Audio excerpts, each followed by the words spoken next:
There are two systems of prosperity. Number one is the universal system, and then number two is the divine system. Universal system of prosperity cuts across three things. Number one, productive wisdom. I've seen many people in my short walk with God. I went somewhere to preach, and I saw a damsel. This young lady looked like an Indian. When I looked upon this lady, I thought maybe she came for that meeting to trust God to win a contract. Because everything about her showcased excellence and glory. But to my greatest dismay, the lady was seeking God to get married. I said, it's not possible. What do you mean? Unless every man in where you live is blind. How old are you? I'm 38 years old. What? Have you been locked up in your room all your life? How come? She said nobody has asked her out in the last 7 years. That was the day I discovered that there's a mystery about light and darkness. There's a mystery, great mystery.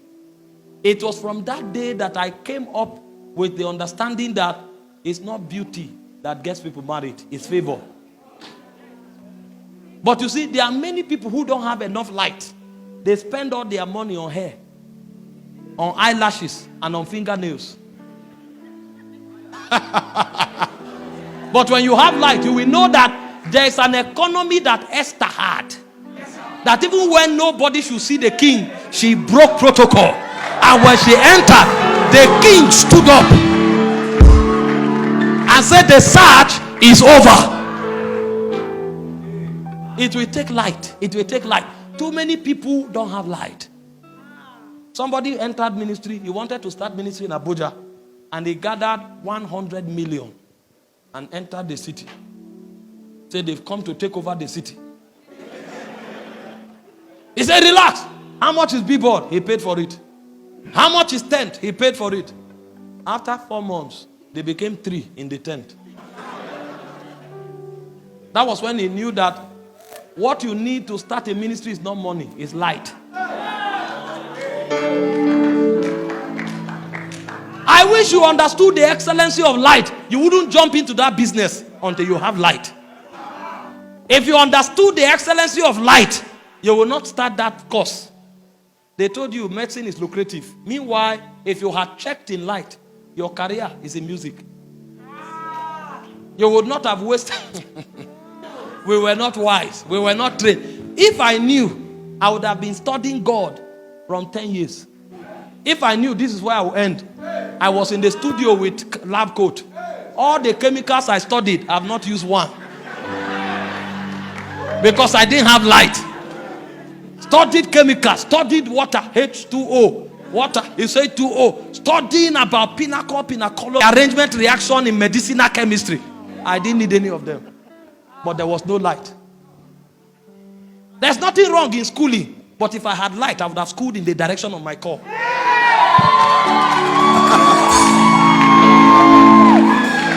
I would have schooled. It would have equipped me better. But I didn't have light. I was groping in darkness for many years before I began to hear the sounds of heaven.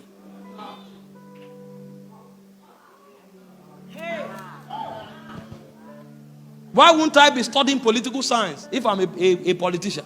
If I knew that my place is in government? Why would I not be studying about business, economics, business realities if I know my place is in the economic world? Why would a businessman be studying theology? Because there's no light. And when you finish your master's, you will now need to go back for apprenticeship to learn your life and your calling. And so what light comes to do is that it gives you authority for rulership, and then it gives you power to crush the enemy.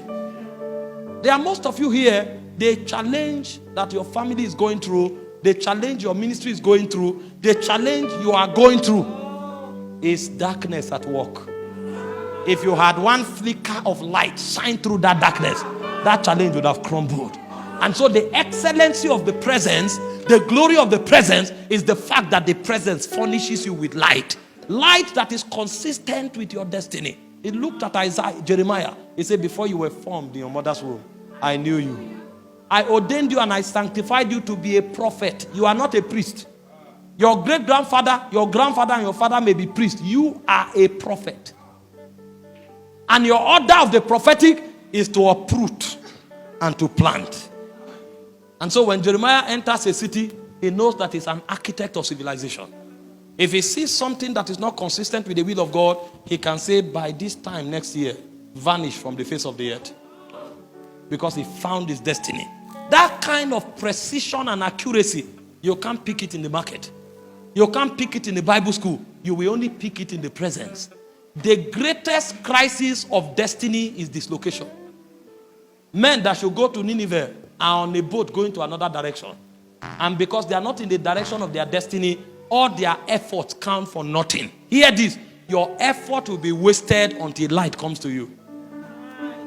I've taught many times, if you are in the wrong direction, speed is not an advantage. Imagine if I'm supposed to go to Benue and I face Gombe. I'm driving on high speed. I have an accident. I stop, change the tire. Engine knock, I repair it. Put in all the labor.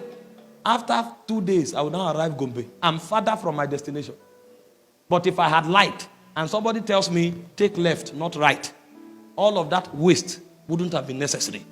The excellency of the presence is that the light of God is furnished. And that light gives you authority to prosecute destiny. And that light gives you authority to destroy the enemies of your destiny.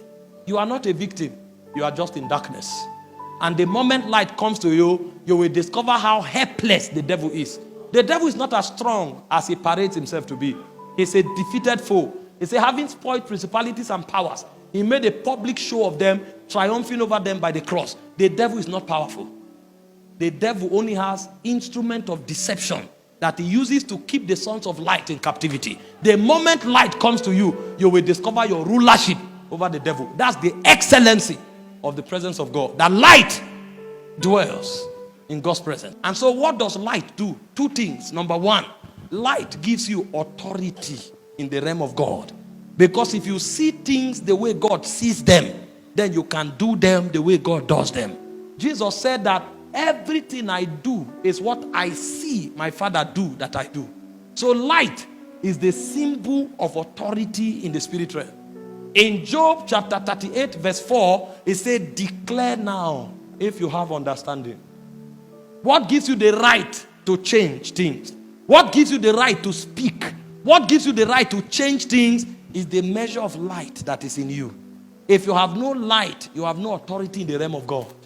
What gives men power and authority in the realm of God is the light with which they are walking. In John chapter 1 verse 4 to 5, he said the light shines in the darkness. And he said the darkness comprehended it not. Every time light comes to you, you become an authority. And so the way God strengthens his servants is that he allows his light to shine upon them. You know the moon has no light. The light of the moon is received from the sun. But the moon is the ruler of darkness. And so the reason the moon is the ruler of darkness is because it's drawing light from the sun. That's how we also live and exercise authority on the face of the earth. Because every time we interact with the light of God, we begin to exercise authority. And Job said in Job 29 verse 3, he said, by light I walk through darkness. If there's anything in your life challenging your Christian experience, it's because there's no light in that area. And so the cure to that problem is to visit the presence again. Because the moment light comes, authority is bequeathed. The second thing light does is that it crushes the enemy. The devil will remain a tyrant in your life until light comes. The moment light comes without talking, the devil will run. See what you are struggling with. There are some men that if they show up, they won't need to talk. That thing will vanish forever and ever because they came. Not because they are speaking, but because the light they carry is a witness in the realm of the spirit. In 2 Thessalonians chapter 2 verse 8, it said, and then shall the wicked be revealed, whom the Lord shall consume with the spirit of his mouth, and he shall destroy with the brightness of his coming. Light destroys darkness. If there is a darkness in your life, what the presence of God will do for you is that it will give you light to destroy that darkness. It can be sin, it can be poverty, it can be failure, it can be near success syndrome. It doesn't matter. Darkness has no authority in the dwelling of light. The authority of darkness ends in darkness. But the boundary of light's authority begins from darkness. The moment light shows up, darkness bows. It's a non-negotiable reality. It is eternally so. It said the light shines in the darkness. The darkness knows that it doesn't have the power to comprehend light. And so when you begin to do business in God's presence, the first thing God will do is that he will give you light. He will give you light. That light will give you authority. And that light will empower you to destroy darkness.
Thank you for seeing throughout this video.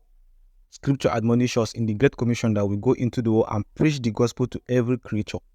This is a mandate that God has given to us as believers, and one of the ways for us to be effective in this is that when we ourselves understand the scriptures, we trust God that the message just listened to will enlighten you on the subject matter, and we know that on application of this truth, you see the manifestation in our life.